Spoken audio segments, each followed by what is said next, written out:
Continue. Aishwarya Rajesh గారు అన్నారు hero material Anil, కానీ అటువైపు చూడగానే చాలా బాగా యాక్ట్ చేస్తారు. మేము చూసాం, మాకు కూడా తెలుసు. ఏమన్నా ఆ టాలెంట్ ఎప్పుడైనా? లేదండి, అంటే నేను టు బి హానెస్ట్ డైరెక్టర్గానే వెళ్దాం అనుకుంటున్నాను. అండ్ హీరో అనేది ఇట్స్ ఆ బర్డన్ నేను ఎప్పుడు హీరోని కాదు, ఆర్టిస్ట్. యాక్టింగ్ వైజ్ వెళ్తా, ఇప్పుడు కాదు, అది కూడా టైం ఉంది.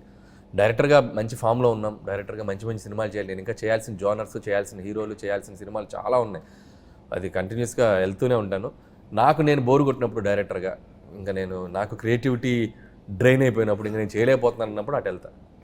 సో అది జరగదు ఏమో. డానియల్ గారు వచ్చి is one talented person, very creative director. But అన్ని రోల్స్ ఆయన యాక్ట్ చేసి ప్రతి ఒక్క దానికి ఒక మేనరిజం, ఒక్కొక్క క్యారెక్టర్ని ఎలా చేయాలి అనేది ఆయనే చేసి చూపిస్తారు. So it's very simple. అన్నట్టు నా యాక్టింగ్ స్కిల్స్ నా డైరెక్షన్కి ఉపయోగపడతాయి. ఆయన భయంకరంగా యాక్ట్ చేస్తారు. ఊరికే ఏదో మా డైరెక్షన్ మాత్రం కాదు, మీరు యాక్ట్ చేస్తే మేము కూడా చూస్తాం. మోస్ట్ ఎంటర్టైనింగ్ డైరెక్టర్ అంటే on screen, off screen. So ఒక మీ సినిమా ఎలా ఉంటుందో మీరు ఎలా ఉంటారు, మాకు అది నచ్చుతుంది. మీ పర్సనాలిటీ మీ సినిమాల మీద రిఫ్లెక్ట్ అవుతుంది. మీరేంటో మీ సినిమా. నేను అది బేసిక్గా చిన్నప్పటి నుంచి అంతే. నేను కాలేజ్లో అయినా స్కూల్లో అయినా ఎక్కడున్న నేచరే అది. నవ్వుతూ ఉంటా, నవ్విపిస్తుంటా, అంతే. దట్స్